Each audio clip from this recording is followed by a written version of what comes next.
আসসালামু আলাইকুম রহমতুল্লাহি বারাকাতু। এই ভিডিওতে আমরা জানবো স্ত্রী সাক্ষ্য দিলে স্বামী জান্নাতে যাবে। এই হাদিসটুকু কতটুকু যুক্তিসম্পন্ন। স্ত্রী সাক্ষ্য দিলে স্বামী জান্নাতে যাবে, সরাসরি এমন কোনো সঠিক হাদিস নেই যে স্ত্রী শুধু সাক্ষী বা সার্টিফিকেট দিলেই স্বামী জান্নাতে যাবে। তবে হাদিসে এসেছে যে নারী তার 5 ওয়াক্ত সালাত, রমজানের রোজা এবং লজ্জাস্থান রক্ষা স্বামীর অনুগত্য করে সে জান্নাতে যাবে। জান্নাতে স্ত্রীরা দুনিয়ার শ্রেষ্ঠ চরিত্রের স্বামীকেই পাবে। হাদিস ও তথ্য।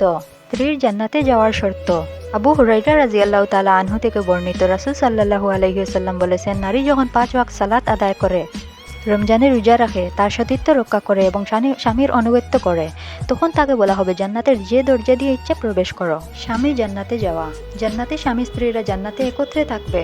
তবে কোনো নারী একাধিক বিয়ে করে থাকলে জান্নাতে সে তার উত্তম চরিত্রের স্বামীর সাথেই থাকবে।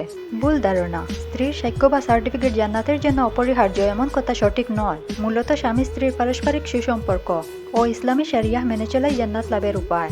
আশা করি এই ছোট ভিডিওর মাধ্যমে আপনাদের বুঝাতে পেরেছি যে এই ছোট কথাটি কতটুকু যুক্তিসম্পন্ন। যদি ভিডিওটি ভালো লাগে তাহলে লাইক, কমেন্ট, শেয়ার করে এবং সাবস্ক্রাইব করে পাশে থাকবেন। আসসালামু আলাইকুম।